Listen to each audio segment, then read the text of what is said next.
Iran के पास परमाणु हथियार बनाने के लिए यूरेनियम का भंडार मौजूद है, ये तय है। लेकिन उसके पास परमाणु बम की डिजाइन है या नहीं, इसके बारे में किसी को कुछ नहीं पता। आशंका जताई जा रही है कि ईरान को रूस से परमाणु डिजाइन मिल सकता है। यूक्रेन पर रूस के हमले के बाद रूस और ईरान की दोस्ती बढ़ी है। दोनों का साझा दुश्मन अमेरिका है, जो हमास के खिलाफ जंग में खुलकर इजराइल के साथ भी खड़ा है।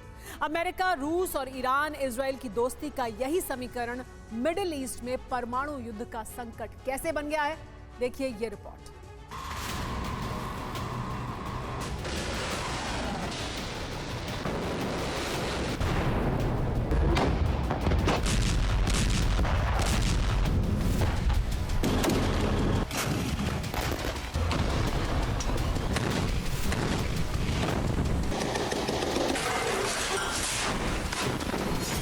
इजराइल हमास युद्ध के बीच ईरान के परमाणु बम की चिंता ने पूरी दुनिया के होश उड़ा दिए। फिलिस्तीन और इजराइल की 8 दशक पुरानी लड़ाई मिडिल ईस्ट में परमाणु युद्ध की दहलीज तक पहुंच गई।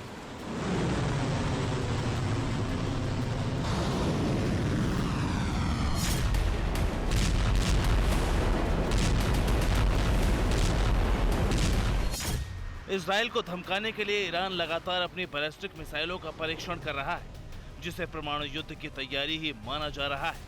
हालांकि इस सवाल का जवाब किसी के पास नहीं है कि क्या ईरान परमाणु बम बना चुका है।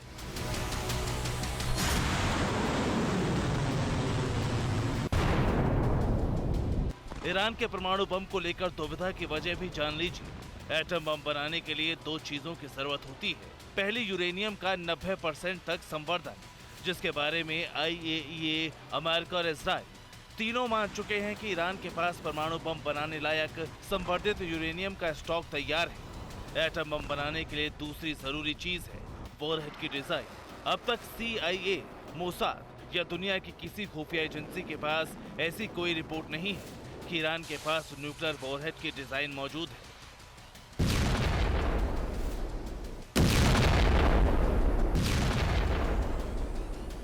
यह खबर जरूर है कि ईरान अपने दम पर परमाणु डिजाइन करने की कोशिश कर रहा है, लेकिन उसकी ये कोशिश कितनी और कब तक कामयाब होगी, इसकी जानकारी किसी के पास नहीं है। अब अगर परमाणु बम का डिजाइन ही नहीं, तो फिर ईरान के परमाणु बम की आशंका क्यों जताई जा रही है?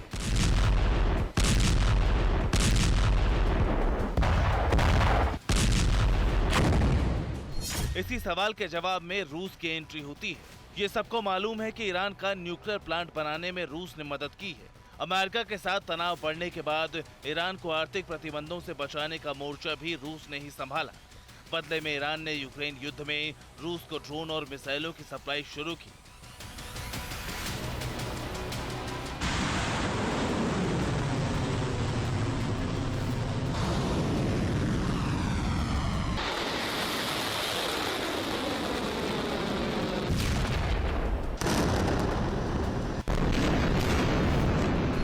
यूक्रेन में रूस ने जिस शहीद ड्रोन का इस्तेमाल किया, वो ईरान में ही बने हुए थे।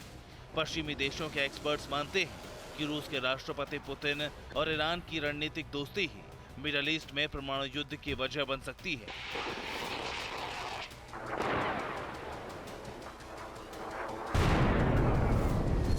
इस साल जनवरी में अमेरिकी थिंक टैंक वॉशिंगटन इंस्टीट्यूट ने आगाह किया कि ईरान को परमाणु बम बनाने की तकनीक भी रूस दे सकता है।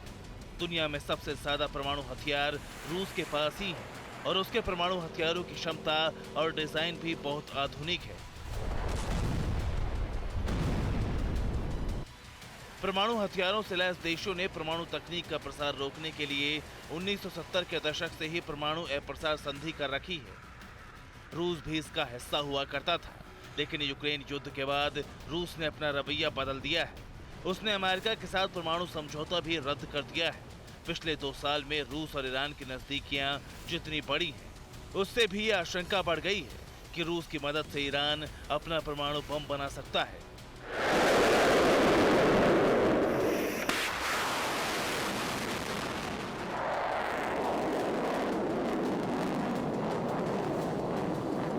मिडिल ईस्ट में परमाणु बम का एक खतरा अगर ईरान की ओर से है, तो दूसरा खतरा इजराइल के एटम बम का भी है। गाजा पर हमले के शुरुआती दौर में ही इजराइल के एक मंत्री ने फिलिस्तीनी बस्तियों पर परमाणु बम गिराने की खुली धमकी दी थी। उस मंत्री को इजराइल के पीएम बेंजामिन नेतन्याहू ने तुरंत बर्खास्त कर दिया था। इसकी वजह ये थी कि दुनिया की नजरों में इजराइल ने घोषित तौर पर कभी नहीं माना कि उसके पास परमाणु बम है।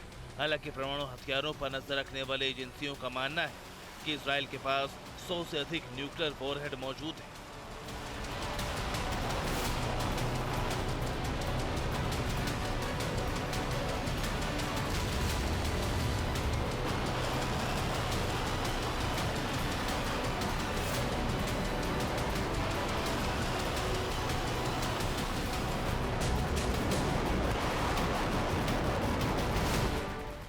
ऐसे में अगर इजराइल के लिए ईरान किसी भी रूप में खतरा बना तो इजराइल परमाणु हथियारों का इस्तेमाल भी कर सकता है।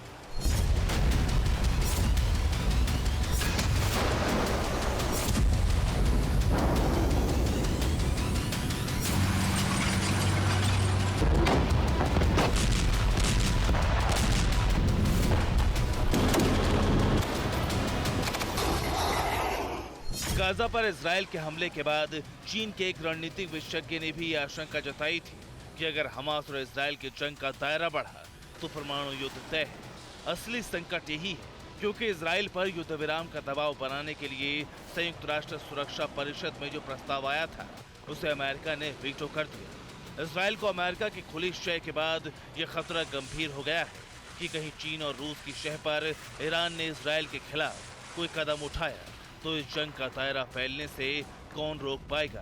Bureau report, TV9 Bharatvarsh.